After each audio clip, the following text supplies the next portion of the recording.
For the first time in its history, Scotland Yard opens its official files to bring you the true story of some of the most baffling cases. These are the true stories, the plain, unvarnished facts, just as they occurred, originally reenacted for you by an all-British cast. Only the names have, for obvious reasons, been changed. The original broadcasts were presented with the full cooperation of Scotland Yard. Research is from Percy Hoskins of the London Daily Express. Whitehall 1212 is written by Wyllis Cooper. This recreation is directed by Chuck and Megan Merra. I am Chief Superintendent John Davidson, the caretaker of Scotland Yard's famous Black Museum. Good afternoon. I have here from our file number 198920, a rusted lock, complete with handle. Once it was brightly nickel-plated and both handsome and utilitarian. Now its beauty has been completely destroyed by the effects of a very hot fire, and its usefulness is ended by the fact that it is locked. Some of its parts have been fused by the heat which it endured. It's a part of the right-hand door of a motor car, the door next to the driver's seat. It was locked before the fire. I should like you to meet Chief Inspector Albert G. Clark, who's known, as all Clarks are, as Nobby.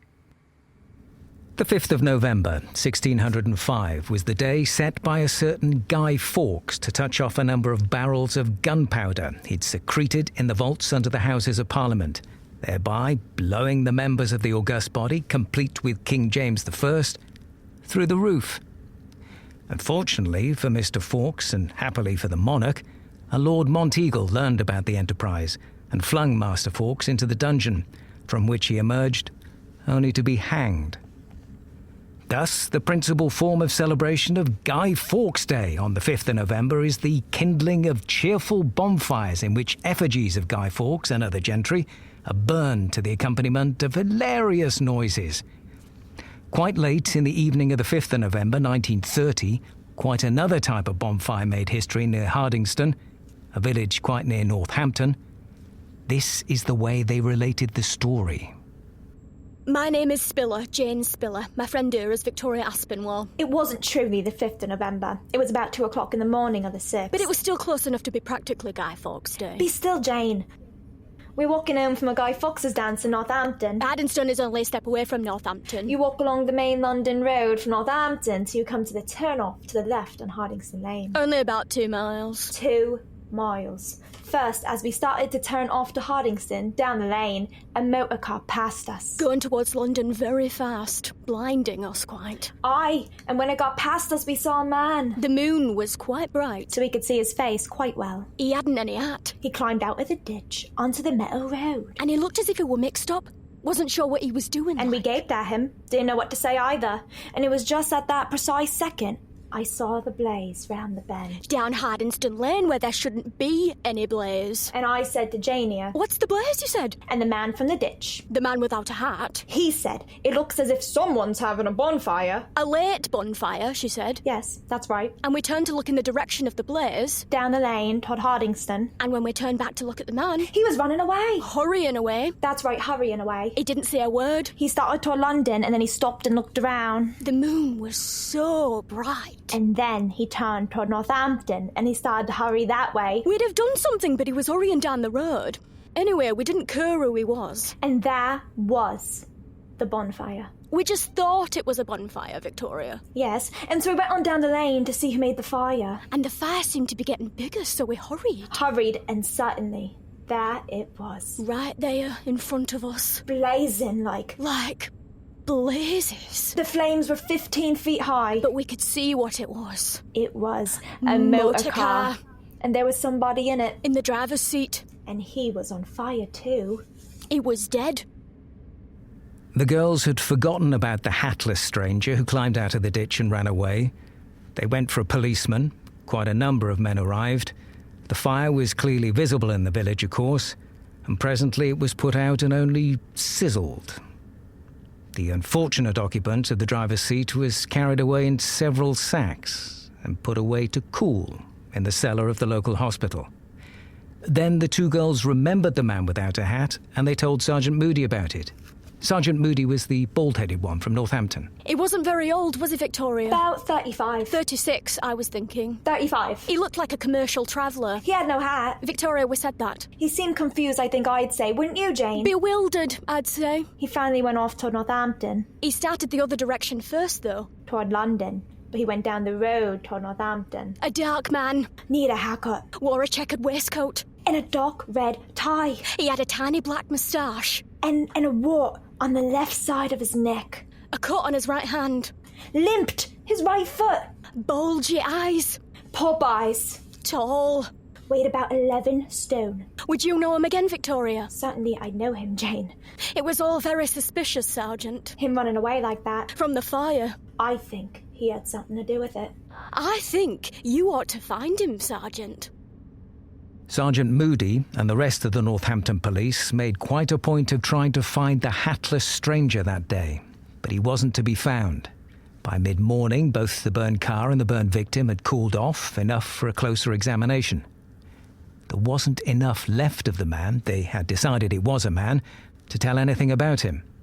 The car proved to have been a Morris Minor saloon, and the registration plate, though badly burned, was still legible.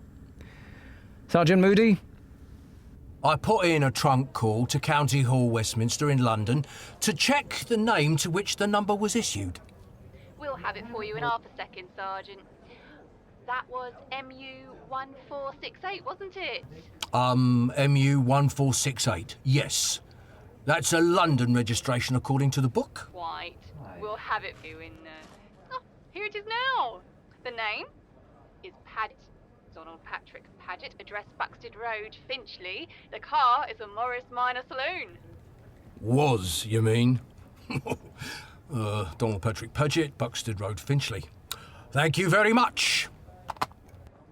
I then consulted the London Metropolitan Telephone Directory in the Northampton station to discover whether a telephone number was listed for the name Padget in Buxted Road, Finchley. It was. I spoke to a woman who identified herself as Mrs. Pamela Padget, wife of the owner of the car. I broke the news to her as gently as possible, and she announced her intention of proceeding to Northampton. She arrived the same day, the 6th of November. I came as quickly as I could, Sergeant. Where is he? The remains are in the hospital mortuary, Mum. I suppose I couldn't see him. Well, I'm afraid I must advise strongly against it, Mrs. Padget. I'm afraid he'll be a trifle difficult to identify. I am not easily shocked, Sergeant. Well, yes, Mum, but perhaps it'd be better to wait until you've rested. I could have a nice cup of tea sent in for you. No, thank you, Sergeant. Good hot tea? Thank you. Perhaps you could tell me how this thing happened. We don't know a great deal about it ourselves as yet. It happened only this morning, and we've only completed our preliminary examinations. We thought perhaps you might shed some light on the matter. I'm sure I can't. You and the late Mr. Padget were on good terms, of course. We were. Of course. What was Mr. Padget's occupation? He was a commercial traveller. Commercial traveller. I must notify the people he represents. And the insurance companies. Yes. Yes. I suppose Mr. Padget was alone when this happened. Well, there was nobody else in the car when, at the time of the fire, Mum, but, it was a curious circumstance. I meant to ask you about it at once. Yes? The young woman who discovered the fire reported that there was another person. A man or a woman? Oh, a man. What would a woman be doing there? Oh, why? A man. He was proceeding along a ditch beside the road, though we're of course not certain that this man had any connection with the case, of course. But, What did this man look like? Did he give his name? No. There was practically no conversation with him and he hurried away. He's not been seen since. Do you have his description? Yes. Yes, I have the description given by the young woman who saw him. It was quite a bright moonlit night, as you remember. If indeed the moon does shine in London. The description. Please. Age? About 35 or 6. He wore no hat. That could be anyone. A dark man weighing about 11 stone. Wearing a checkered waistcoat. Eh? My husband was wearing a checkered waistcoat. Oh. Huh. A dark red tie? And he wore a dark red tie. Ah. I best call these young women to see if they can remember any more details about this. Go on, with the description. Please. Oh, yes. The man had a small black moustache, a wart on the left side of his neck, a cut on his right hand, had bulgy eyes, pop eyes, the young woman said, and dark curly hair. And he limped.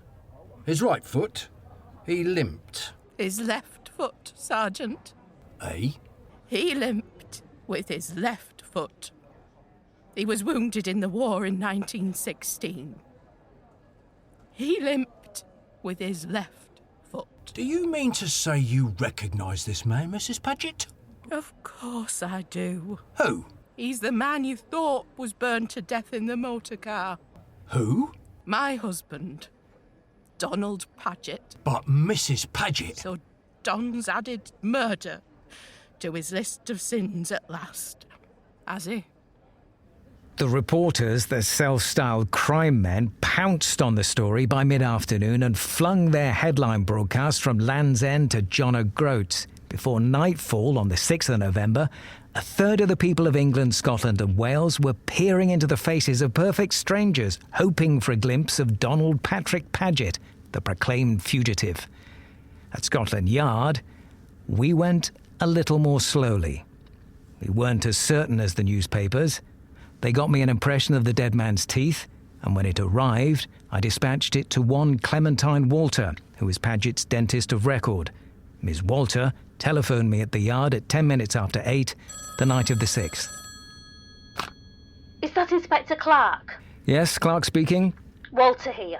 Walter? The dentist, man. Padget's dentist. I should think you'd know my voice by now. Sorry, Miss Walter. Did you have anything to report? That impression of your precious dead man's teeth? Yes? They're nothing at all like Donald Padget's. Really? I've checked exhaustively through all my rather extensive records. It's taken a great deal of time. I'm sorry, ma'am. It's quite impossible that the dead man's teeth could be those of Padget's. I'll be glad to demonstrate to you at your convenience, but if you could have the actual teeth, I could show you more graphically. All right, ma'am. Thank you kindly. My fee will be, in view of the fact that this work's been done after hours, 1 guinea, sir. I'm sure the Home Office will consider it money well spent, ma'am. Good night. Sergeant Talbot? Come in, sir. I was just about to come in, sir. Do so, by all means. Yes, sir. I've checked 4 persons so far, sir. Well? I asked each one of them to give me his own description of Padget, sir, and they're all his close acquaintances. And? Well, they all agree in detail with that given by the 2 young women at Ardingstone. With the hatless man climbing out of the ditch? Each one of them said independently that Padget was one of those odd chaps who's never been known to wear a hat, winter or summer. Looks as if he's our boy, then. Wait a sec, will you? Yes, sir. Nobby, Inspector Clark here. Miss Pamela Padget here to see you, sir. Oh? Well, ask her to come in. Shall I ask the other lady to come in too, sir? Who's she? Miss Ellen McEachran. Who? McEachran. Ellen McEachran. Well, who's she? I don't know, sir. She's with Mrs. Padget. Oh, all right. Send her in too. Yes, sir. Ever hear of an Ellen McEachran, Talbot? No, sir. There was an Alice McEachran, sir. Pickpocket. She was struck by a tram last Tuesday in Hammersmith Broadway. She was killed. Talbot, you're a mine of information. I doubt this is the same one, though. No, sir. That all, sir? Yes, thank you. For now. Is this Inspector Clark's office, please? Right here, Mrs. Padget. Come in. Oh, thank you. Thank you. Yes, Mum. Come in, my child. Inspector Clark, this is Miss Ellen McEachran. How do you do, Miss McEachran? How do you do? Won't you be seated? Thank you, sir. Well, Mrs. Padget, I'm afraid it was your husband. I was certain it was. Yes? I'd just come back from Hardingstone and I went straight to find Ellen. Excuse me, Mum. I'm afraid I don't understand, Mrs. Padget. Do sit still, Ellen. Yes, Mum. That bald-headed sergeant out there. What's his name? Sergeant Moody. Oh, Moody, that's it. He said something when we were talking about not being sure whether the body in the fire was a man or a woman. He told me that on the telephone this afternoon. Apparently, they're sure now that it was a man. The medical officer... Yes, I know, but I didn't know when I came back. That's why I went to find Ellen here. Well, she thought perhaps it might be me, but it wasn't, was it? No, child, it wasn't. Neither you nor your father. I'm afraid I'm... Father's still in jail. You can't burn up people in jail now, can you, sir? Will you tell me what you're talking about, Mrs. Padget? What has this child and her father got to do with the... I was afraid it was Ellen that Donald had murdered. Oh, my father, you said. Why, for heaven's sake? Ellen's father had threatened to do bodily harm to Donald. Threatened to burst his bloody neck. Oh, pardon me. Hey, why? Because he wasn't paying the 20 shillings a week he'd agreed to pay, of course. What 20 shillings? For my baby. What? The father of Ellen's 3-year-old child is Donald Patrick, Inspector Clark. John Davidson from the Black Museum shared a pint of mild and bitter with me that night after I finally shut up shop. I don't know, John, I said. About what? About people. No accounting for taste. Yeah, fine. Original statement, that. Yeah, true, though. You were speaking about the wife. Yeah. Married to this fellow, he goes out and contracts a bigamous marriage. To a girl who's an obvious idiot, you said. Well, not very clever. Maidservant, you said. What we used to call a slavey. Fortunately, that class is disappearing. It doesn't help the ones that are left, John. Well, the Padget class never dies out. I shall do my best to assure this one is dying out. You were talking about his wife. Yes. She apparently doesn't have any resentment toward this young, what's her name, Ellen? Ellen. Why should she?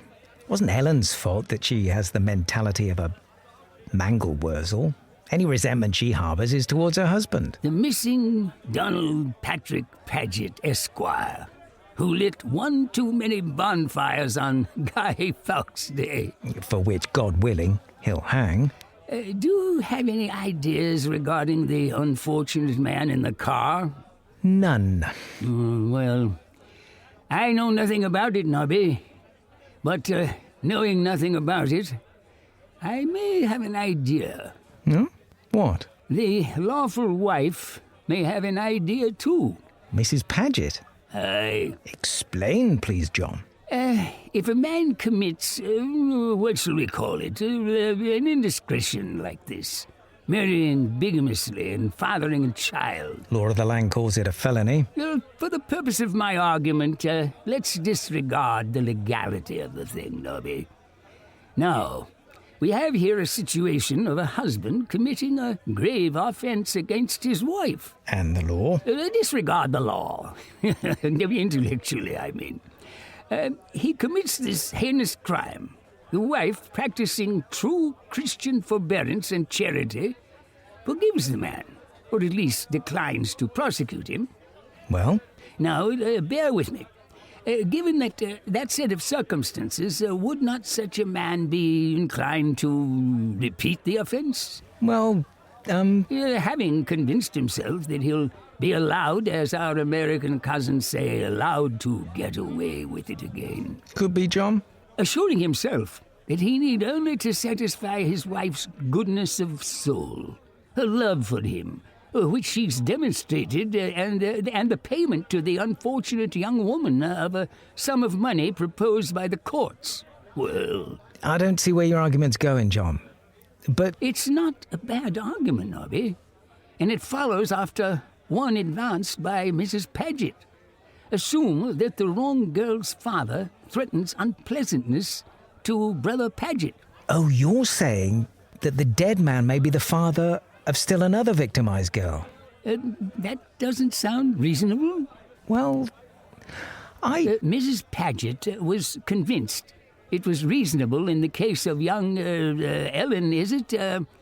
She's forgiven a lot, but she boggles at the thought of murder. But so for that matter, do I. And what do you think?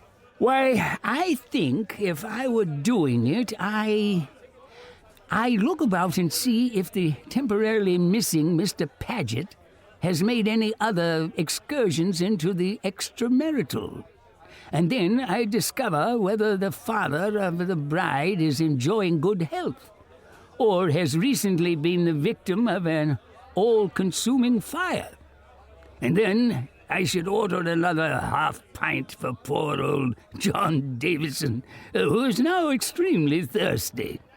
John Davidson's ingenious idea was almost right.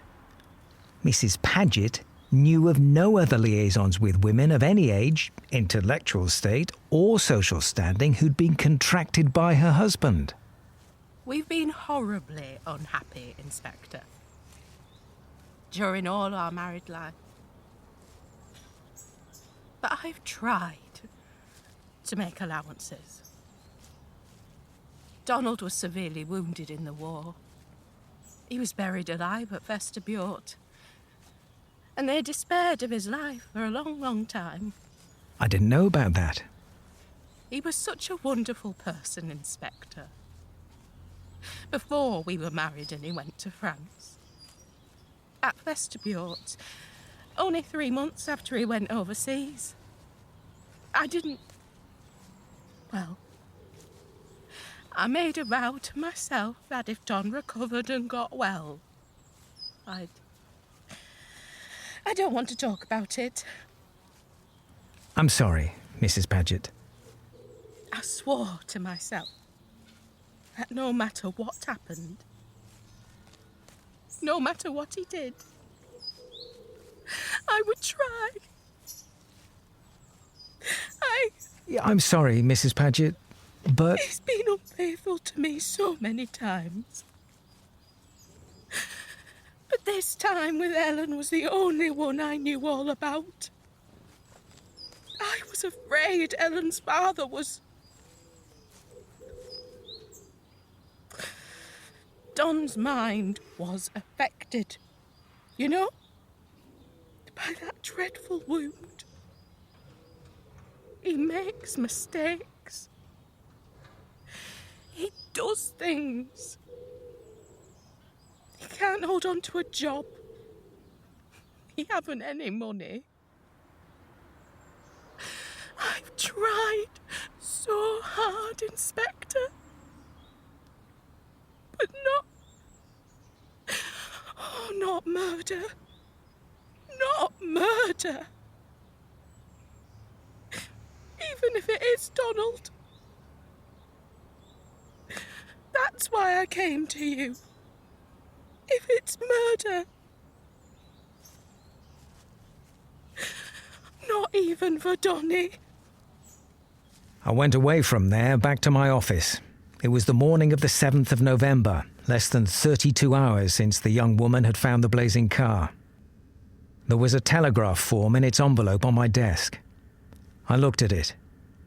From Cardiff, in Wales. Tore open the envelope. Signature, Arthur Llewellyn. I don't know any Arthur Llewellyn. What's the message say? Donald Patrick Padget will arrive at Hammersmith bus terminal at 9:30 p.m. today, the 7th. Important you meet him. You will recognise him from his description. Arthur Llewellyn. John Davidson, it appeared, was wrong. I telephoned him to say so.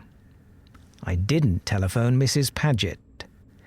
9:30 that night I met Donald Patrick as he stepped off the Cardiff bus. It was easy to recognise him. We went in a CID car to my office and talked. I'd given up, Inspector, anyhow. It can't be done. Wonder if I could see me wife. She's waiting in the anteroom. You can see her if you want to, if she wants to, after we get this over. All right. I did it. Very well. Donald Patrick Padget, I arrest you on a charge of willful murder, and I warn you that anything you say will be taken down in writing and may be used in evidence. Sergeant Talbot, do you have your notebook? Yes, sir. I'm ready. Now, make a statement. I had to do it. First, I got rid of nearly every penny of money we had. I spent it on women. It's funny to say that when I love Pamela. I love poor Pamela, and I've treated her so badly. Just women. I don't drink, I don't smoke. But women find me attractive, I'm afraid. And I'm their undoing. And mine, and Pamela's. Yes, and that kid of Ellen's. I couldn't pay the building society on the house. They'd have thrown us out in another month. I couldn't pay Ellen, or McCracken that had me in jail. It was just the end of things for me. And for Pamela, so.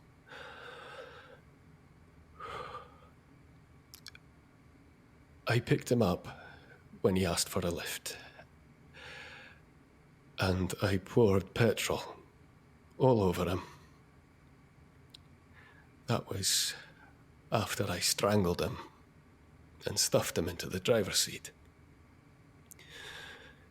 Then I got out and poured a trail of petrol down the road to the car and lighted it. And then I remembered I'd locked him in.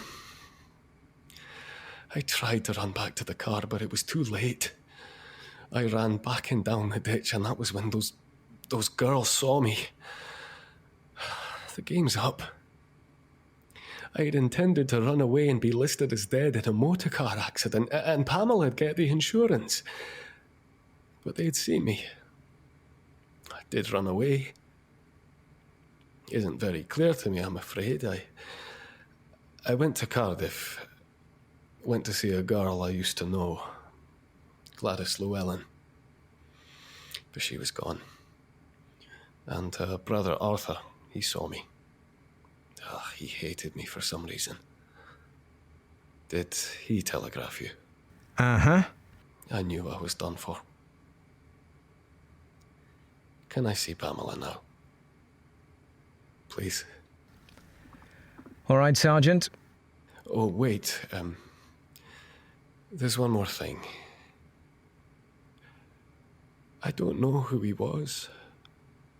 The man I murdered. He was a complete stranger. He just happened along at the right time. I don't know his name. I'm sorry about him. But I'm sorry about so many things. Now, may I see Pamela? All right. Sergeant.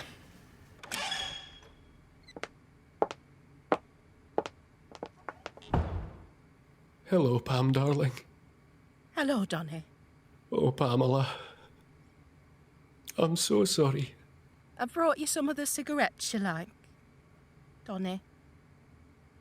The identity of the dead man was never learned. Donald Patrick Padget was tried at the Bedford Assize and found guilty of murder. On the 10th of March 1931, he was hanged at Bedford Prison. This episode is based on the notorious case of Alfred Arthur Roos. Writer-director Wyllis Cooper makes his fictional murderer far more sympathetic than Roos, who was an extremely promiscuous bigamist and serial adulterer, and may have tried to fake his own death, not for his wife's benefit, but to escape his many financial obligations. Roos did not confess to the police, and his trial was a landmark in Great Britain, with the use of forensic evidence playing a large role in his conviction. Both Roos and Cooper were wounded veterans of the Great War, which may account in part for the sympathetic portrayal. Heard today on Whitehall 1212. Mike Duran as Nobby. Amy Scanlon as Pamela. Josh Cole as Donald. Billie Aken-Tyres as Ellen. Patricia Grant as Sergeant Talbot. Martin Hillier, Sergeant Moody. Victoria Rooney as Victoria. Finty Kelly as Jane. Tammy McNeil played the clerk. Zachary Owen Turner played the secretary. Sarah Oldknow played the dentist. And I'm William Knight as John Davidson. Whitehall 1212 is written by Wyllis Cooper. This episode, entitled Strange Bonfire, was produced by the National Broadcasting Company and originally aired on June 8, 1952. This recreation, directed by Chuck and Megan Mara, is produced by Foley Mara Studios. Ending commentary courtesy of the Generic Radio Workshop.